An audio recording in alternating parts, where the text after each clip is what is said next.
Chers amis, bonjour. Nous sommes le dimanche 7 juillet 2024. Il est 8h30. Quelques news de l'Arménie, de l'Artsakh et de la diaspora arménienne et de la France où on réside, où on vit. Donc aujourd'hui, second tour des législatives, jour justement de vote. Déplacez-vous, donc utilisez votre droit de citoyen français et faites, comment dirais-je, faites voir que vous êtes, comment dirais-je, vous prenez part à la vie active, à la vie politique locale et que la communauté arménienne de France est une communauté intégrée, qui est française, d'origine arménienne, qui pense beaucoup à l'Arménie, mais qui est avant tout citoyen français. Voilà mes amis, donc utilisez votre droit, puisque c'est la République qui vous la donne. Il faut aussi marquer la présence arménienne en France par ses votes. Et puis après, pour d'autres considérations politiques ou religieuses ou autres, ça vous appartient, mes amis.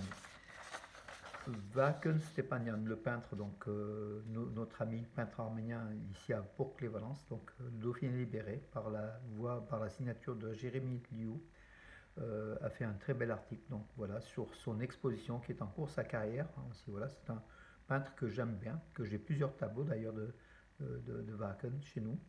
Voilà, donc son exposition à la salle des mariages de la mairie de Bourg-les-Valences se poursuit jusqu'au 12 juillet. Donc vous pouvez visiter son exposition et puis ses peintures, hein, qui sont très très diversifiées. Bravo Vaken. Euh, donc voilà, donc la Turquie à la conquête de l'Europe, bien sûr Erdogan qui tient un ballon qui est plutôt une bombe en fait, hein, pour l'Europe, voilà. La Turquie qui voulait prendre, comment dirais-je, qui veut conquérir l'Europe par le football, manque de bol, enfin bon, alors nos intentions sont pacifiques, ce qui n'est pas tout à fait vrai, on veut juste conquérir l'Europe. Hier, avant le match donc Turquie-Pays-Bas, pour les quarts de finale de l'Euro 2024 au football, il y avait plusieurs milliers de Turcs dans les rues de Berlin qui se dirigeaient vers le stade de Berlin, le stade olympique de Berlin, avec des signes de loup gris. Même certains étaient habillés, avaient porté des masques de loup, hein, donc voilà, donc aussi avec les gestes donc de loup gris, qui est, comment dire, qui est quand même repéré par l'Allemagne, par la police allemande, qui a arrêté par deux fois donc le groupe qui s'est dispersé ensuite, fort heureusement. La présence d'Erdogan a été annoncée au match, donc Turquie-Pays-Bas. On l'a pas vu donc dans les caméras. Peut-être qu'il se cachait puisque la Turquie a perdu 2-1. La Turquie qui a quand même, soyons fair play, qui a bien joué, mais qui était le niveau des Pays-Bas était bien au-dessus, voilà. Et la logique donc de la victoire des Pays-Bas face à la Turquie qui a été éliminée. Donc voilà.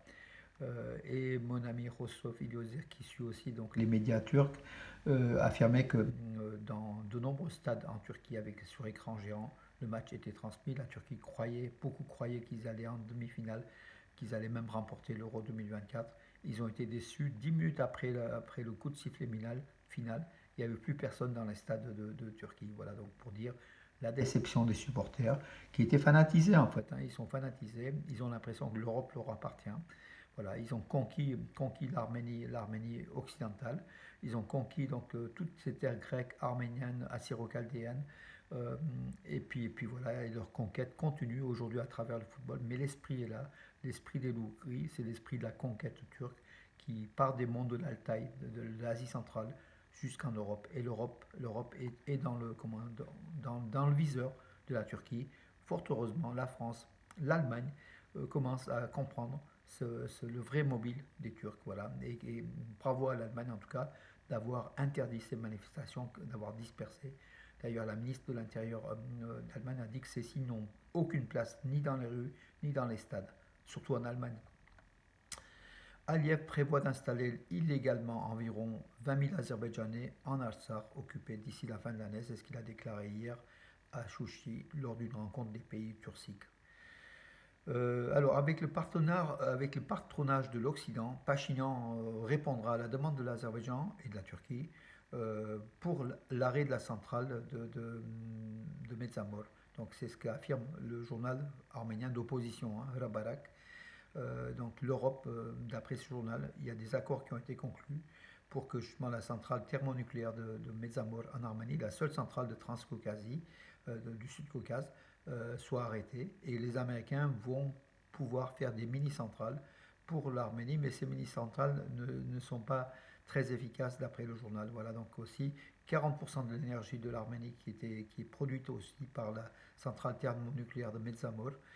Cette énergie va s'arrêter dans les années qui viennent. C'est ce que l'Europe désire, en tout cas d'après le journal. Et il y aurait eu des accords. Nous, on n'a pas eu écho de ces accords. En tout cas, par contre, on sait que c'est Rosatom, en fait. C'est la Russie qui gère cette centrale nucléaire d'Arménie avec le combustible donc géré par Rosatom.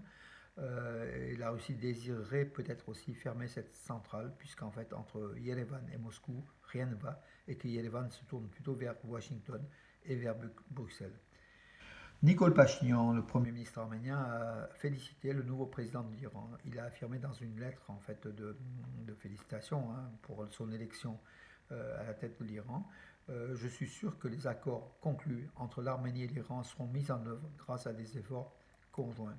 Alors comme je vous ai dit donc hier, le président iranien qui a été élu est un réformateur, donc voilà, c'est-à-dire qu'il veut moderniser l'Iran. Il s'appelle Massoud Pezeshkian. Alors j'ai dit que ce nom, le Yan des Arméniens, c'est d'origine iranienne, voilà, donc et beaucoup d'Iraniens, des millions d'Iraniens ont cette terminaison de leur nom par Yan, voilà, qui veut dire la famille de. Ce Pezeshkian, en fait, il est de père azerbaïdjanais, donc d'Iran, du côté de Tabriz, en fait, au nord-ouest de l'Iran, et de mère kurde, voilà, donc il n'a rien d'arménien, parce que certains me posaient la question, justement, si ce président iranien était arménien. Mais en tout cas, il n'a aucun pouvoir, ce président iranien, c'est une représentation de l'Iran, c'est l'ayatollah Khamenei, qui est l'ayatollah, le chef, le guide suprême de l'Iran, qui mène comment dirais-je, toute la politique, tant interne qu'externe, de l'Iran, qui a la main, voilà. Oui, la Turquie espère une signature rapide du traité de paix entre l'Arménie et l'Azerbaïdjan, c'est ce qu'a déclaré le chef de la diplomatie turque, Hakan Fidan.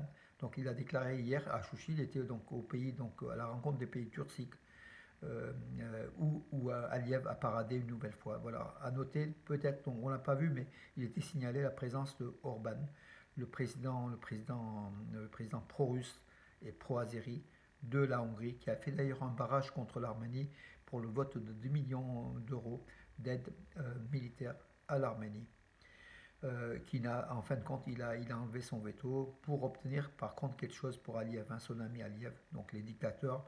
Alors, on a quand même quelques dictateurs qui sont entrés, donc le loup est dans la bergerie en fait, pas les loups gris, mais pratiquement, parce que la Hongrie est un pays de l'Europe qui fait partie des 27, mais qui agit plutôt pour la Russie et pour l'Azerbaïdjan et pour la Turquie, pour les dictatures.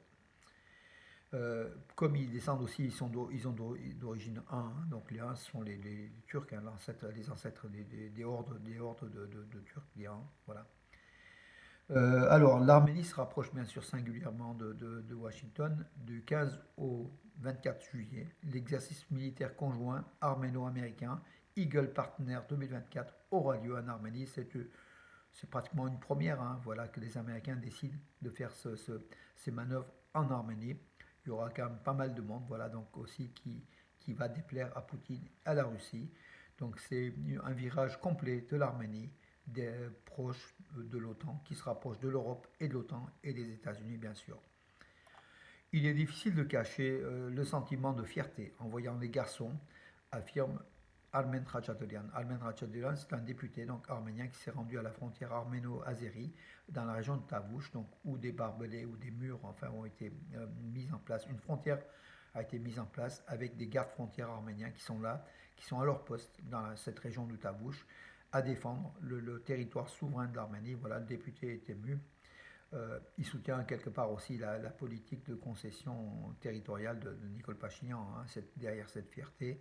Il y a aussi l'abandon des terres arméniennes occupées depuis 30 ans, enfin reconquises depuis 30 ans, que Pachinian a laissé autour des 4 villages donc, de la région de Tabouche, qui a laissé à l'Azerbaïdjan.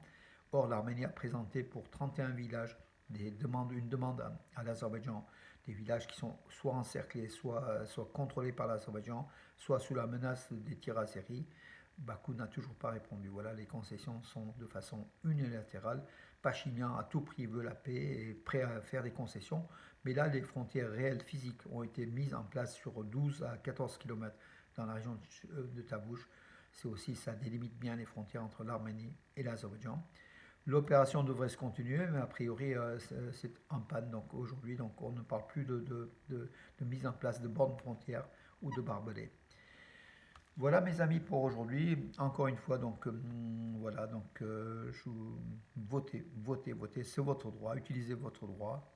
Vous êtes libre de ne pas voter, mais en tout cas, ce droit qui nous est permis par la République, il faut la respecter, il faut la, à mon avis, hein, voilà, il faut voter. En tout cas, nous on votera pour marquer notre présence, notre commentaire, notre intérêt de la politique interne ici en France, puisqu'on on est en France, on est français, voilà, et quelque part fier d'avoir choisi nos parents, fiers qu'ils aient choisi ce pays-là, ce pays de démocratie, de liberté, malgré tout ce qu'on dit.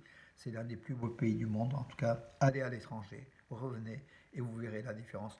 Bien sûr, nous, on fera donc une part particulière à l'Arménie, qui est notre paradis à nous, mais quand même, il faut dire, cette République française est une très très belle République qu'il faut protéger, qu'il faut la soutenir, maintenir, puisqu'on on recueille tous les bénéfices de cela dans le bien-être, dans le partage, dans la justice, dans le respect des uns et des autres. Voilà mes amis. Voilà pour aujourd'hui. Bon dimanche et à demain mes amis.